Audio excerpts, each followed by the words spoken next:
बातें बता रहे हैं, आप बताइए आईओ कौन है? सर आईओ इसमें सर रिटायर हो गए सर। एक आईओ जो थे पहले। आपने स्टडी किया है केस का? मैंने थोड़ा सा स्टडी किया सर। क्योंकि आप तफ्तीश करना मेरा काम नहीं है, मेरा काम है सवाल तफ्तीश करना जनाब का काम। इन्होंने ठीक से की होती तो आज मैं इस एप्लीकेशन को लेके नहीं आता। इट्स बीन मालस 3 years. My brother has been brutally murdered. I am running pillar to post. Malas कहाँ जाएं? Case is that this entire case is a murder case based on circumstantial evidence. There is no eyewitness in this case, Malas. Malas, in this case there are 5 accused persons. First accused is Vartika, who is wife of the deceased. She was working at working at Amaltash Hospital at Devas. Vartika fell in love with her colleague Manish, who is accused number 2, again an employee of Amaltash Hospital. Now, this fact of extramarital love affair came to the knowledge of the deceased, who was the husband of Vartika. The deceased started questioning Vartika, and therefore Vartika and Manish hatched a conspiracy to get rid of the deceased, my lord, the husband. Now, in furtherance of this conspiracy, Vartika and Manish contacted accused number 3, Jitendra Verma, who is also an employee of the same hospital. Illicit relation between Vartika and Manish. My lords. So, my lords, Jitendra also got involved in the conspiracy in this murder case, my lords. Now, Jitendra, in furtherance of this conspiracy, hired 2 contract killers, Ankit and Arjun, whose bail applications are also listed as connected matters today. 13th of October 2021, my lords, when the deceased was coming back to his home after dropping his wife Vartika at the bus stand from where she takes the bus to Devas, the deceased was followed by Arjun and Ankit on another motorcycle. Arjun Mandloi, in furtherance of the conspiracy, threw red chili powder in the eyes of the deceased person. The deceased fell down. Arjun caught hold of the deceased and Ankit brutally stabbed 6 knife wounds in the chest cavity and in the abdomen of the deceased, resulting into the death of the deceased at the spot itself, my lord. This is the prosecution story, my lord. Now, my lord, what happens during the investigation, the charge sheet comes to be filed, wherein all detailed record. The important part of this case is that there is no eyewitness over here. The entire case is based on circumstantial evidence, as I have stated, my lord. Now, my lord, the charge sheet came to be filed, wherein CDR of only Manish, Vartika's lover, was annexed. 5 mobile phones were seized from these 5 accused persons. However, CDR of only 1 accused person was brought on record. The brother of the deceased, who is the complainant, filed an application under section 91. In furtherance of that, the learned trial court directed the prosecution agency to file the rest of the CDRs. The prosecution agency then filed CDR of 2 accused persons, Jitendra Verma and Vartika.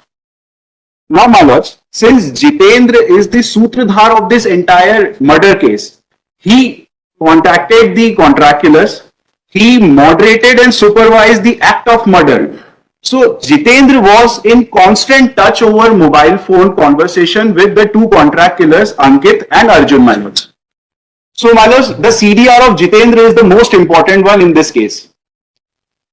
Now, my lords, when I perused the entire CDR of Jitendra, there were found to be 4 mobile numbers which were not seized, over which 162 calls were made by the mobile number of Jitendra.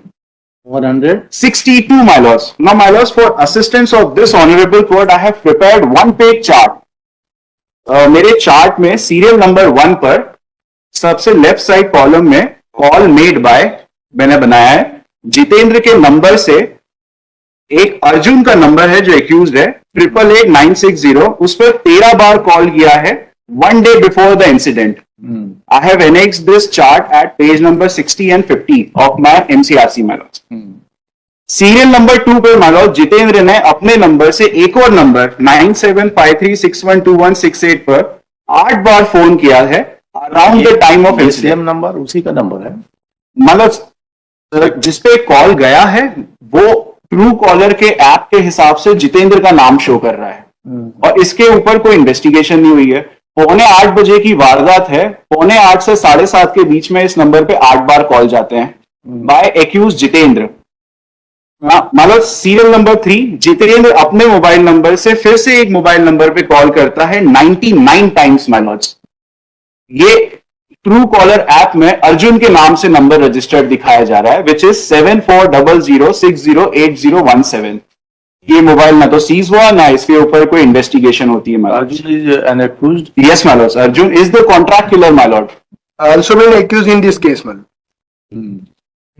Yes. Similarly my lord, Jitendra Arjun के एक और mobile number पर 23 बार call करता है on the date of incident and 1 day before the incident, 12 और 13 अक्टूबर को।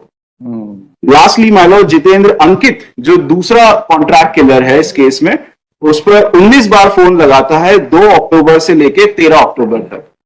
So my Lord, serial number 1 पे जो मोबाइल नंबर लिखा है ये तो रिकॉर्ड पे आ चुका है।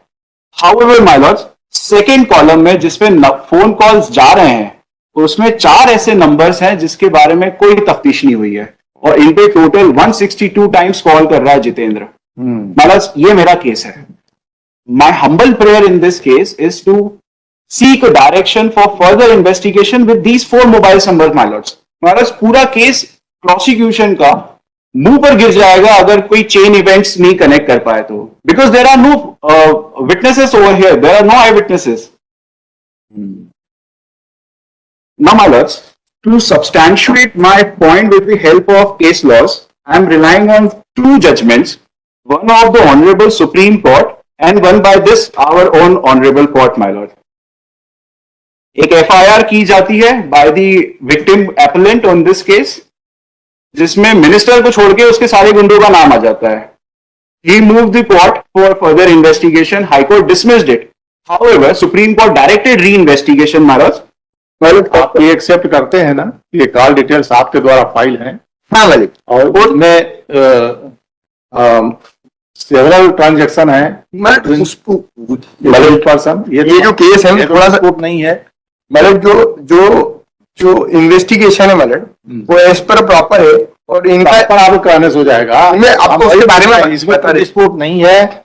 ये मतलब ये मतलब एक्चुअल में मतलब ये ट्रू कॉलर से निकाल गए कॉल डिटेल है। इन्होंने कोई राइट टू इन्फॉर्मेशन ये ना तो कोई राइट टू इन्फॉर्मेशन में इन्होंने प्राप्त की है। इन्होंने कैसे प्राप्त किया इसको सरप्राइजिंगली, अरे कॉल डिटेल हमने ट्रू कॉलर से नहीं निकाले, कॉल डिटेल में आपने फाइल किया है। मतलब ये हमने फाइल किए हैं। फिर वो मतलब एक बात बोल रहे हैं कि ट्रू कॉलर से प्राप्त किए गए हैं। इन्होंने ट्रू कॉलर पे उसको शुरू से बोलते आ रहा 91 में आपने फाइल किया है इसको।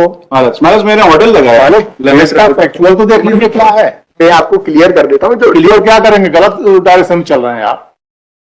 जब ये बोल रहे हैं 91 में, याद बोल दीजिए 91 में हमने कोई सप्लाई नहीं किया है। मतलब कोर्ट ने इन्वेस्टिगेशन में जिस कॉल डिटेल के विषय में मांगा वो हमने कोर्ट को फाइल कर दिया। मतलब अब फाइल करने के बाद पर्याप्त है क्या डिटेल्स फाइल करना? नहीं मतलब पर्याप्त नहीं, उस पर इन्वेस्टिगेशन का जो इशू है। तो जिन लोगों को सस्पेक्टेड बता रहे हैं, जिन लोगों के बीच में जो कॉल डिटेल बता रहे हैं वो ऑलरेडी इसमें एक्यूज है। मतलब उससे क्या होता और मतलब उन्हें एक्यूज बना देना पर्याप्त है? नहीं उसके मतलब जो लास्ट इन्वेस्टिगेशन एविडेंस मतलब जो लास्ट इन्वेस्टिगेशन किया है ना वो कॉल डिटेल भी जिनके प्रेजेंस किए वो भी इन्हीं के बीच की, जिस नंबर के हमने सीज करके पेश किए। देखिए सेशन स्टाइल के कुछ थ्योरी होते हैं, ऐसा नहीं कि आप मुलजिम बना दीजिए जो उसके संबंध में एविडेंस है उसको अलग रख दीजिए। मतलब connecting evidence also been collected in this case. मतलब ऐसा नहीं कि उसमें कनेक्टिंग एविडेंस क्या इन्वेस्टिगेशन किया है बता दें। आप इररिलेवेंट बातें बता रहे हैं, आप बताइए आईओ कौन है? सर आईओ इसमें सर रिटायर हो गए सर। एक आईओ जो थे पहले। आपने स्टडी किया है केस का? मैंने थोड़ा सा स्टडी किया सर। बहस क्यों किया आप जब आपको बुलाया गया था? आईओ सर ये प्रकरण जो था सर ये ब्लाइंड मर्डर था। हाँ बिल्कुल। और ब्लाइंड मर्डर के दौरान सर पुलिस ने इसमें अनुसंधान किया सर। तो इसमें जो आरोपी पाए गए वृत्तिका मनीष, जैसा आपने मालूम किया था, आपने बोला, तो इनके सीडीआर भी निकाले गए सर। और इसमें धाराएं बढ़ाते हुए माननीय न्यायालय में प्रकरण पेश किया है सर। अभी ये साक्ष्य पर चल रहा है प्रकरण। साक्ष्य में जब तक ये डॉक्यूमेंट आपने फाइल नहीं, इस पर इन्वेस्टिगेशन क्या ये फाइल नहीं करें कैसे होगा? ये तो ये डॉक्यूमेंट्स के और इसके आधार पर भी और मेमो के आधार पर ये आरोपी बनाए गए हैं सर। तो इसमें पिछले दिसंबर में जो प्रारंभिक विवेचक थे आलोक मिठास वो भी अपीयर हो चुके हैं सर मालूम है। अपीयर जब हुए होंगे तो आज तो सुनी जा रही केस, तो ये जो सीडीआर आपने कलेक्ट किया है और ट्रायल कोर्ट में पेश किया है 91 के एप्लीकेशन आपने खुद फाइल नहीं किया, उस पर क्या हुआ, उस पर क्या विवेचना है आपका? वो 91 के जो सीडीआर निकली थी सर उसी के आधार पर ये आरोपी आगे बना के और उनको प्रस्तुत आरोपी तो पहले ही बन चुके थे। मतलब इसमें जो सीडीआर है ना, मतलब इसमें आपको चार्जशीट फाइल किया आप? हाँ, चार्जशीट में मतलब हमने सीडीआर लगाया था, आपको बता देते ये थोड़ा सा 160। आप हमको बताइए वो फाइनल जो चार्जशीट है इसका। ये मैं आपको बता देता हूँ, मतलब इसके रिलेवेंट में ये आप बोल रहे सब विवेचना की जा चुकी है। जब 19/1/22 को चालान पेश हो गया और 16/1/23 को सीडीआर पेश हो रहे हैं, कहाँ विवेचना हुआ उस पर? क्या डॉक्यूमेंट पेश कर देने से सिर्फ पर्याप्त है उसमें? नहीं, उसमें मतलब कोर्ट ने ऑब्जर्व भी किया, मैं थोड़ा सा नहीं, कोई ऑब्जर्वेशन नहीं, क्या ऑब्जर्व करेगा? अरे उस पर आपको संबंधित कंपनी से मंगाना पड़ेगा, कौन इसका होल्डर है, मोबाइल होल्डर कौन है, कितने कितने बीच बात हुए, ये सब। अर्जुन और अंकित इनके 4 ऐसे नंबर हैं जिन पे 162 बार कॉल जा रहे हैं और इस पे कोई इन्वेस्टिगेशन नहीं है। नंबर सेम है, अलग अलग है एक पर्सन के। मतलब अर्जुन का नंबर सेम है, अभी वो नंबर सेम है, मतलब 1 और 4 सेम है, बाकी सारे अलग है। आपने जो जब्त किया सीडीआर वो तो भेजा है, मतलब लेकिन ये सीडीआर जो 91 में मंगाए गए हैं क्या रिलेवेंट नहीं थे ये? मालिक वो उसी के विषय में कोर्ट ने फाइंडिंग भी दिया, मैं वही आपको थोड़ा सा बता रहा हूँ, क्योंकि जो कनेक्ट है वो बिल जुड़ चुका है और इन्हीं सीडीआर के कनेक्शन से मालिक, क्योंकि ब्रूटल मर्डर था, सस्पेक्टेड मर्डर था, इनको हमने आरोपी बनाया है। तो हर कौन से लेना चाहिए ना आपको, दूसरे मर्डर वो उसके संबंध में मतलब उसमें जो है कनेक्टिंग एविडेंस भी कलेक्ट किए, वो मैं आपको थोड़ा सा बता दे। हम नहीं जानते कनेक्टिंग एविडेंस क्या है, हम तो ये जानते ये भी एक मटेरियल एविडेंस। हाँ, मटेरियल एविडेंस है, पर मतलब ये एक्चुअल में क्या है, ऑलरेडी सीडीआर जो है दोनों जो उनके बीच में कनेक्टिंग एक्यूज के बीच में, को एक्यूज और एक्यूज के बीच में, वो हमने ऑलरेडी कलेक्ट किए। ये क्या नहीं थे रिलीवेंट जो ये बता रहे हैं? उसी के विषय में पेश करने के बाद कोर्ट ने फाइंडिंग दी, मैं आपको थोड़ा सा वो बता कोर्ट का देता finding। ये है ना, मतलब ये जो इन्वेस्टिगेशन है, it is not been applicable at the decision at this case, मतलब देयर इन्वेस्टिगेशन प्रायर टू मतलब नहीं तो जनरल ऑर्डर है, बट मतलब इन दिस केस मतलब prior to investigation in this case, therefore the STSC Act also been attracted and therefore the senior officer it is investigated to respect of this case. नहीं होता है, act wise नहीं होता है, मतलब होता है on the priority of this case मतलब आप 15 का बताइए ना क्या हुआ, 15 के डायरेक्शन का कंप्लाई हुआ कि नहीं हुआ, जनरल डायरेक्शन ये इशू है ही नहीं है। इशू है, जितने भी सस्पेक्टेड है वो सब कनेक्टिंग एविडेंस के आधार पर ब्रूटल मर्डर तो सारे आरोपी हैं। फर्दर इन्वेस्टिगेशन क्या सिर्फ एक जोड़ने के लिए होता है? नहीं मतलब वो इशू नहीं, मतलब फर्दर इन्वेस्टिगेशन में अगर where then anything arise of this question मतलब इंटायर द इन्वेस्टिगेशन, तो वो तो इशू है नहीं, जो 5 लोगों को आरोपी बनाया है कनेक्टिंग एविडेंस, कोई इशू नहीं है, सही है, वो सारे के सारे आरोपी हैं, उसमें से किसी एक को भी नहीं छोड़ा है। मतलब अगर इन्वेस्टिगेशन हो तो शायद आरोपी बढ़ जाए, वी डोंट नो ये 4 नंबर किसके हैं। चारों नंबर पे इन्हीं के जो एप्लीकेशन आप पहले कह रहे थे कि $2 पे रिलायंस का, आप कह रहे हैं आप का कनेक्शन बता रही, ये कोई नया तफ्तीश करना मेरा काम नहीं है, मेरा काम है सवाल उठाना, तफ्तीश करना जनाब का काम है। इन्होंने ठीक से की होती तो आज मैं इस एप्लीकेशन को लेके नहीं आता। इट्स बीन मालस 3 years. My brother has been brutally murdered. I am running pillar to post. मालस कहाँ जाए हम? मतलब in that the issue मतलब and मतलब supportive the evidence also been recorded, the 6 evidence also been before this trial court मतलब वहां पे भी 6 evidence हो चुका है, वो सपोर्ट कर चुका है हमारी स्टोरी, उसमें भी कोई डिस्टर्बेंस नहीं है, बता देंगे। मतलब आई एम सरप्राइज्ड स्टेट इतना अपोजिशन क्यों कर रहा है फॉर फर्दर इन्वेस्टिगेशन। मतलब no any required of this मतलब ये एविडेंस नहीं है आपके नजरिए से? नहीं एविडेंस मतलब therefore the connecting evidence also will present before this मतलब 2 एक्यूज कनेक्टिंग एविडेंस इनके बीच में वाला ये पेश कर रहे हैं, 162 साल की बात कर रहे हैं, ऑलरेडी कनेक्टिंग एविडेंस में मनीष और उसके बीच की हमने कॉल डिटेल इसमें पेश किया, उसी के आधार पर इन्वेस्टिगेशन किया है। 5 पेश करके 15 छोड़ दिया, नहीं छोड़ा मतलब छोड़ने का इशू जब आता है, जब कोई नया फर्दर आता है, ये उनके बीच में कनेक्शन नहीं होता। आप समझ नहीं पा रहे हैं, हमको लगता है स्टेट समझ नहीं पा रही है कि इस मटेरियल एविडेंस को समझ नहीं पा रही स्टेट कि क्या इसका रेलिवेंसी है। सिर्फ एक स्टार्ट सबमिशन है, आप अपना टेकिंग आप किसके लिए हैं? सर मैं हूँ एक्यूज अंकित के लिए रिस्पॉन्डेंट हूँ सर। इसमें आप देखेंगे, आप इनकी 91 की एप्लीकेशन देख लेंगे तो बहुत क्लियर हो जाएगा। एक पार्टी है क्या इसमें? जी हाँ बल्ले तो पार्टी है। आप इनकी पिटीशन में 91 की एप्लीकेशन देख लें, क्योंकि इस मैटर्स में फर्दर इन्वेस्टिगेशन वाली परिस्थितियां नहीं है। जो आपकी डिजायर थी और जिस बिंदुओं पे आपको जानकारी चाहिए तो ऑलरेडी पुलिस ने की है और ऑनरेबल कोर्ट ने ऑर्डर बताइए। इनकी पेज नंबर 41 पे एप्लीकेशन देखें 91 की। ये 41 पे नहीं, 41 पे सर, 41 अच्छा 41 41 पे लॉर्डशिप। सेक्शन 91 का तो है नहीं यहाँ। नहीं सर, उसी से रिलेवेंसी है, उसी से रिलेवेंसी है। मैं मुझे सिर्फ 2 मिनट दीजिए, मैं आपके समक्ष में जितना क्लैरिटी ला सकता हूँ उतना लाने का प्रयास करूंगा। 41 लॉर्डशिप। अभियुक्त के मोबाइल सिम आदि जब्त किए गए तथा अभियुक्त के मोबाइल से आपसी चर्चा होने वाली महत्वपूर्ण वैज्ञानिक साक्ष्य अनुसंधान के दौरान आवेदक को प्राप्त होने की जानकारी अनुसार कॉल डिटेल के रूप में एकत्रित की गई। और ये जो अनुसंधान के दौरान जो मौके से जब्त की थी, जिनका इन्वेस्टिगेशन हो चुका है, वो पेश नहीं की। आपका ग्रीवेंस 91 की एप्लीकेशन ये था कि आपने पेश कर ली और उसको आपने जो जब्त की उसको पेश नहीं किया। आप सर इसकी लाइट में वो ऑर्डर देखें जो ऑर्डर 91 की एप्लीकेशन पर फाइल हुआ। कहाँ है वो? महाराज IA number 5003 of 24, relevant page 5। अगर आपने जादू नहीं सुना तो एक सेकंड, मैं तेरे डिस्टर्ब कर अब लॉर्डशिप सर, वो नहीं है, एक मिनट।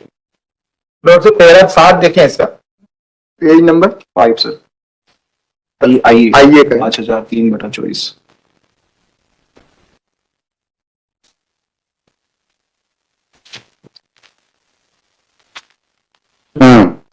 पैरा 7 देखें, उसके बाद मैं रिलेवेंट पैरा पे भी आऊंगा। अभिलेख का अवलोकन किया गया। पुलिस प्रतिवेदन अनुसार FSL सागर की रिपोर्ट प्राप्त हो चुकी है, जो प्रकरण में संलग्न है तथा फरियादी आवेदक राहुल की ओर से प्रस्तुत CDR व धारा 65B के साक्ष्य अधिनियम के प्रमाण पत्र और अन्य दस्तावेज आदि मामले में संलग्न होना बताए गए। यह भी उल्लेखनीय है कि आरोपी गण के मोबाइल का डाटा रिकवर कर उनकी रिपोर्ट हेतु साइबर मोरेंसिक लैब भोपाल प्रेषित किए गए, जहां से प्रतिवेदन प्राप्त नहीं हुआ है, किंतु प्रतिवेदन के साथ संलग्न विभिन्न कॉल डिटेल के प्रतिवेदन धारा 65B के साक्ष्य अधिनियम के प्रमाण पत्र के बाबत प्रस्तुत प्रतिवेदन में ऐसा उल्लेख नहीं है कि उनको न्यायालय में पेश किया जा रहा है अथवा नहीं। अतः मूलतः वापस कर थाना प्रभारी को निश्चित किया जाता है कि आगामी पेशे पर केस डायरी सहित कॉल डिटेल प्रतिवेदन तथा 65B के साक्ष्य अधिनियम प्रमाण पत्र बाबत प्रतिवेदन सहित स्पष्ट करे। और इन परिस्थितियों में पुलिस प्रतिवेदन के साथ प्राप्त कॉल डिटेल के दस्तावेज अभिलेख पर लिए जाते हैं और संबंधित आरक्षी केंद्र को निर्देशित किया जाता है कि साइबर फोरेंसिक लैब भोपाल से आर्टिकल प्रतिवेदन जैसे ही प्राप्त हो अविलंब प्रस्तुत करें। तो आपने जिन CDR के संबंध में इन्वेस्टिगेशन की मांग की है, बाद में फर्दर एप्लीकेशन, वो ऑलरेडी कलेक्ट हुई। नहीं महाराज, एक मिनट सर, आप ये सेक्शन 91 का ऑर्डर है, उसके बाद मैंने फर्दर इन्वेस्टिगेशन की एप्लीकेशन लगा। मान लेते हैं ना, मान लेते हैं 91 में आया जी। क्या इन कॉल डिटेल्स के बारे में 65 के प्रमाण पत्र हैं? मैं निवेदन कर रहा हूँ कि वो कॉल डिटेल एकत्रित कर ली पुलिस ने और एकत्रित करने के बाद उनको फोरेंसिक लैब में भेज दिया। हाल दो थाना प्रभारी, आप बोल रहे हैं, ये नहीं बोल रहे हैं ना, आयु नहीं बोल रहा है इस बात में। नहीं, ये इसी में आया ना कि ये वहां से रिपोर्ट आना चाहिए। सही, ये ऑर्डर की बात बता रहा हूँ। हम वही जानना चाहते हैं जो ये 91 के डॉक्यूमेंट के साथ पेश किए, नहीं डॉक्यूमेंट पेश किए, क्या उनके अदर फॉर्मेलिटीज पूरे हुए कि नहीं? ये 65B के प्रमाण पत्र और लेबोरेटरी की जांच भेजे गए कि नहीं भेजे गए? अगर भेजे गए तो कंप्लीट नहीं, वो तो है ना सर, भेजे गए, इसमें ऑर्डर नहीं है सर। ऑर्डर नहीं, फिर से पढ़ देता हूँ। नहीं, ये हमको लगा तब तक के लिए है जो चार्जशीट के सामने। नहीं, चार्जशीट तो फेल हो गई, उसको फाइल हो गई, वही बता दीजिए। अगर हो गया चार्जशीट फाइल हो गई। चार्जशीट फाइल होने के बाद में इन कॉल डिटेल के संबंध में पहले पुलिस से जानकारी। क्यों चुप है, वही तो समझ नहीं आ रहा है। ये क्या करके आए हैं, ये बता नहीं पा रहे हैं। 22 आपने केवल कोर्ट में बुलाया था, कोर्ट ने डायरेक्ट कर दिया कि आ गई। अब सर कॉल डिटेल कोर्ट को क्या शकल देखने के बुलाता है? नहीं, कोर्ट ने बुलाया, कोर्ट ने पाया कि कॉल डिटेल उनको निर्देशित कर दिया कि आप पेश कर दें। मतलब इसमें एक्चुअल में समस्या ये है कि जो अनुसंधान करता है मोटवानी साहब, वो रिटायर हो चुके हैं। नहीं, ये स्टडी करके आना चाहिए ना इनको मटेरियल। या तो फिर मतलब हम मोटवानी साहब को रिटायर है, उनको नोटिस जारी करके उन्हीं को बुलवाते हैं। हमको सिर्फ जानना है कि जो 91 में पेश हुए क्या फर्दर जांच के लिए भेजे गए 65B के प्रमाण पत्र है कि नहीं उनके साथ। ये सब फॉर्मेलिटी नहीं है तो एविडेंस में एडमिसिबल नहीं होगा वो। केवल सवाल ये कोर्ट में पेश होना है, वो डॉक्यूमेंट पेश हो जाएंगे तो वो उनके प्रॉपर इन्वेस्टिगेशन उनके अनुसार हो गई है और पेश होना है, केवल रिकॉर्ड पे आना है। अब री इन्वेस्टिगेशन या फर्दर इन्वेस्टिगेशन तभी होगा जब उनका प्रॉपर फाइलिंग नहीं हुई होगी। तो अब वो स्थितियां वहां नहीं है, क्योंकि ऑर्डर से रिफ्लेक्ट हो रहा है कि वो बराबर उनको लिया, उनकी सारी सीडीआर करके भेज दिया। केवल 65 का प्रमाण पत्र। दो पार्ट है इसमें, कुछ सीडीआर पहले आ गए थे उनको भेजा गया है, उसके लिए तो 91 की दूसरा जो मंगाया गया उसको क्या भेजा गया। ये 91 की एप्लीकेशन तो इनके लिए लगी है, जो सीडीआर के साथ जो चार्जशीट के साथ कहाँ है एप्लीकेशन, देखिए किस टाइम लगा होगा जो भेजा गया होगा जांच के। क्योंकि आपकी एप्लीकेशन जो लगी है लॉर्डशिप, वो एप्लीकेशन लगी है अलग सीडीआर के संबंध में। नहीं सर, ये एप्लीकेशन देखिए 2 मिनट पहले आपकी एप्लीकेशन चार्जशीट के बाद लगी कि आपने ये चार्जशीट के साथ पेश नहीं करे, तो उनके संबंध में ऑर्डर है वो। मतलब मेरा केस पूरा यही है। मैं हम वही जानना चाहते हैं, अगर आपकी बात सही है तो इन्वेस्टिगेशन की जरूरत नहीं है, तो इनकी बात सही है जरूरी है। और आपका ये कहना था कि आपने वो कलेक्ट तो कर लिया लेकिन चार्जशीट के साथ पेश दिक्कत आ रही है, आयु ट्रांसफर हो चुके हैं, नहीं रिटायर हो चुके हैं, ये स्टडी करके आए नहीं है उस पॉइंट पर। और उसके लिए तो ऑलरेडी कोर्ट के ऑर्डर है कि आप पेश कर दो, करना ही है इनको पेश, क्योंकि वो 91 में ऑर्डर नहीं, वो तो पेश कर चुके हैं, उसमें कोई डिस्प्यूट नहीं, पेश कर चुके हैं। लेकिन प्रॉब्लम ये है ना कि वो वही भेजा चुके नहीं लेबोरेटरी में। सर वो 91 की एप्लीकेशन का जो ऑर्डर है उसमें ये रिफ्लेक्ट नहीं हो रहा कि आपने उनका अवेटेड है। अब वो पेश हुए कि नहीं हुए, क्लैरिटी बताएं। ये अवेटेड है, इनकी रिपोर्ट अवेटेड है, 65 के प्रमाण पत्र के साथ प्रस्तुत करें।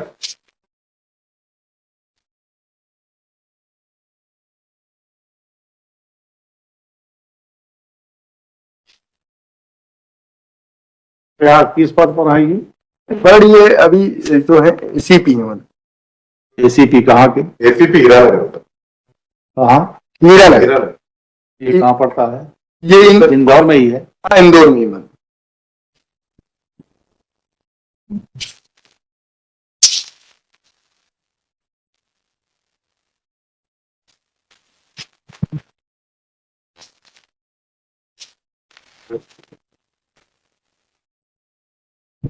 एसीपी राधानगर, हीरानगर। हीरानगर इंदौर। क्या नाम है? धैर्यशील एवं और ये क्या है? सर मेरे साथ है, वो निरीक्षक है सर। इनका कोई नहीं, इज प्रेजेंट इन पर्सन, ये सब भेजे हैं, टाइम टू रिजल्ट, वो मैंने भी देखी। केस डायरी, ये चालान के समय विकास कंसर्न, चालान के समय किया गया। Investigation officer, when the time is granted, ये भेजे हैं, ये भेजी बताएं यार। तो अब लगा दें, तो अब आप बता देंगे पूरी की स्टडी करके, ये सब जो बातें हुई अभी पूरा कंफर्म करके। सेकेंड सीडीआर या कॉल डिटेल जो कॉल किए गए हैं 91 के एप्लीकेशन के लाइट जो पेश हुए हैं, उनका क्या जांच करने के भेजा गया है कि नहीं, 65 के प्रमाण पत्र एनेक्स्ड है कि नहीं उनके साथ, अदर फॉर्मेलिटी जो भी है वो किए गए नहीं, ये आप देख लीजिए। इस पर आप 2 वीक्स लगा दीजिए। कनेक्टेड केस उचित साथ लगा दीजिए, इसको देखिए।